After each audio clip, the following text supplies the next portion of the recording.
Yo, welcome to Deep Dive Through Music. Thank you to all the new subscribers, I really appreciate it. If you love the content, share the videos with some of your friends. On this channel we'll be taking closer looks into the history behind some of the events leading up to our favourite music moments throughout our time. Today we'll take an in-depth look as to how the record label Murder Inc. dominated the Billboard charts in the early 2000s and staked their claim as to being the biggest record label in the world at the time. Murder Inc. was owned and founded by Irv Gotti and his brother Chris Gotti in 1998.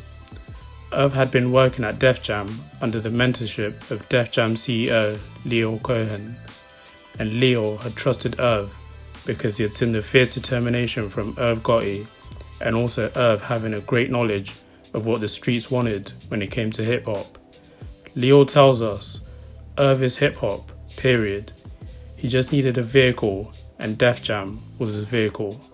An example of Irv's determination and great intuition was when he pushed and demanded that Def Jam sign DMX, as Irv was convinced he was the next hottest thing in hip-hop. Def Jam refused to sign DMX, and Irv Gotti says, I had to quit Def Jam as they wouldn't sign DMX. CEO Leo Cohen knew he had messed up and travelled to Irv's hood in Queens, New York, and persuaded Irv to return to the label, but Irv said he'd only return if DMX was signed, which Leo Cohen agreed to. In May 1998, DMX released his major label debut album, It's Dark and Hell is Hot, which debuted at number 1 on the charts and sold over 5 million copies.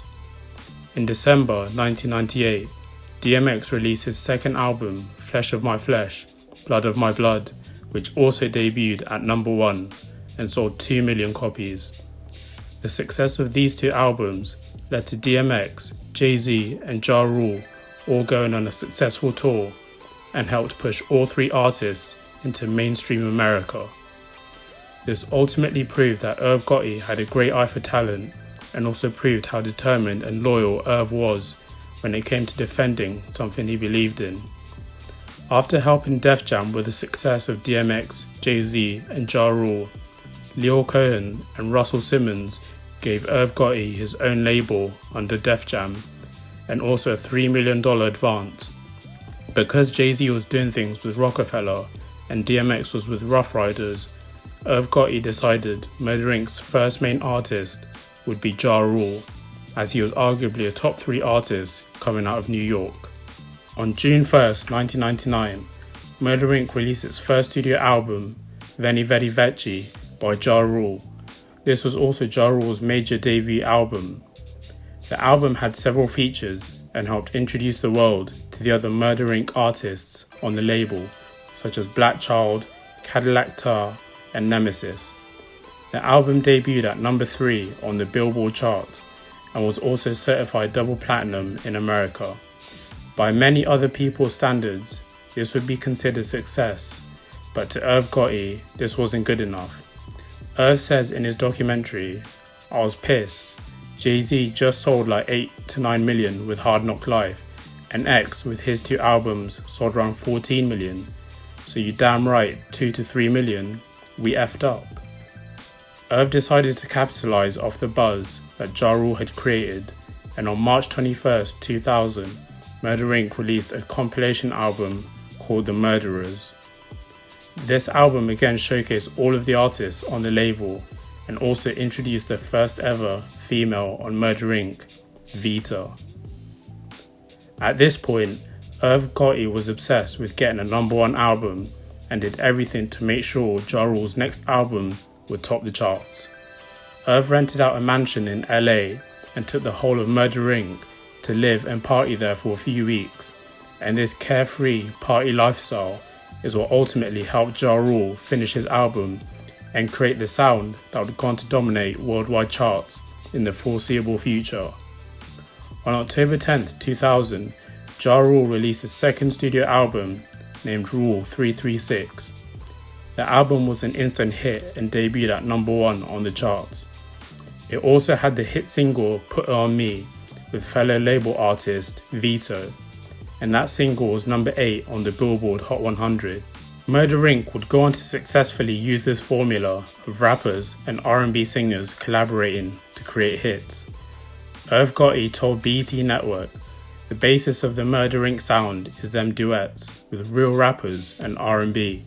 I can't take the full credit. Method Man and Mary J. Blige were the basis." That album was the kickstart of the era of control that Murder Inc. had on the world for the next few years.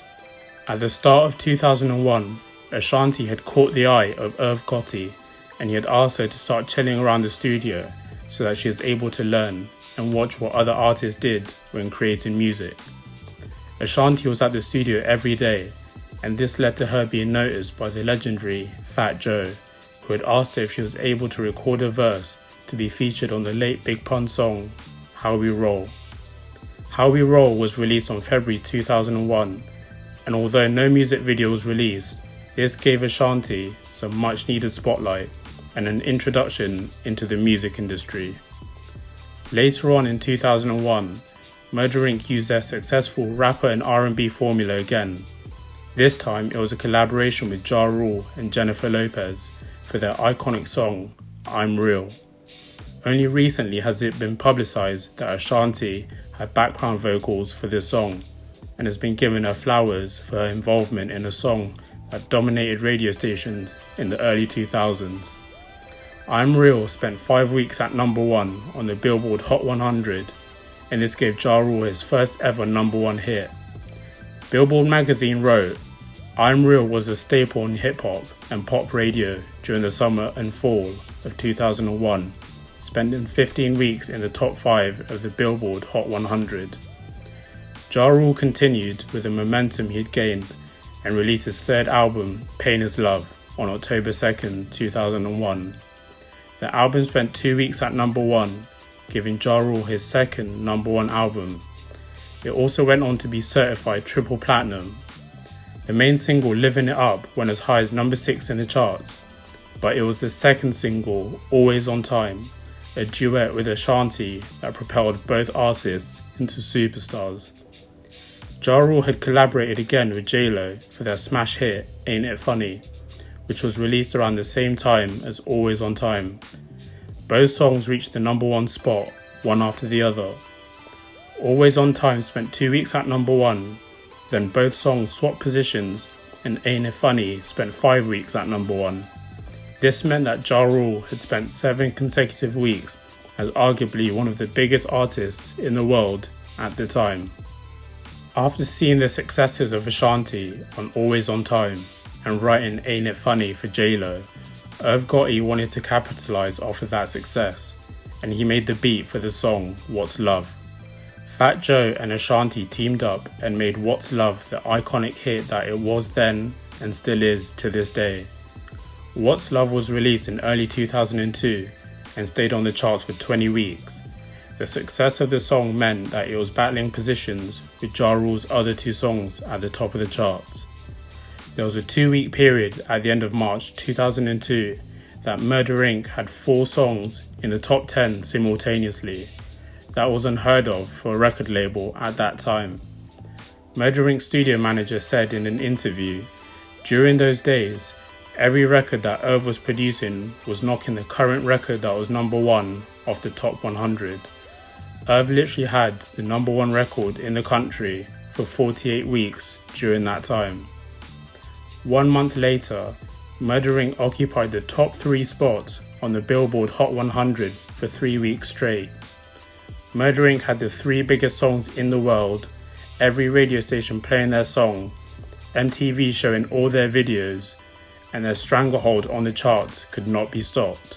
Charlemagne the God told BET Network, there was literally a time you could not turn the radio on and not hear a record that Murder Inc. had not put their hand into.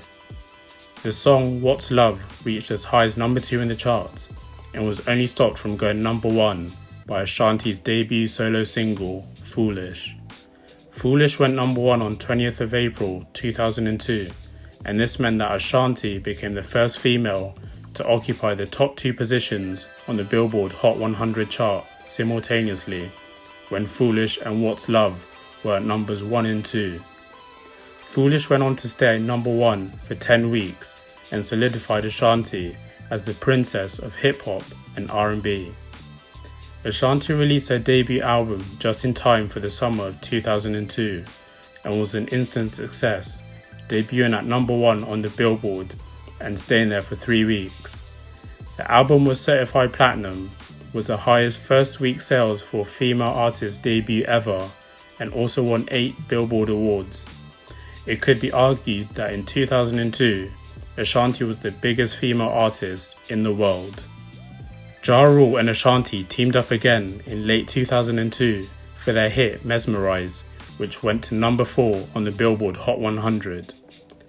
Murder Inc.'s reign at the top was there for all to see, and Irv Gotti made sure that they stamped their place, not only in hip-hop history, but music history as well.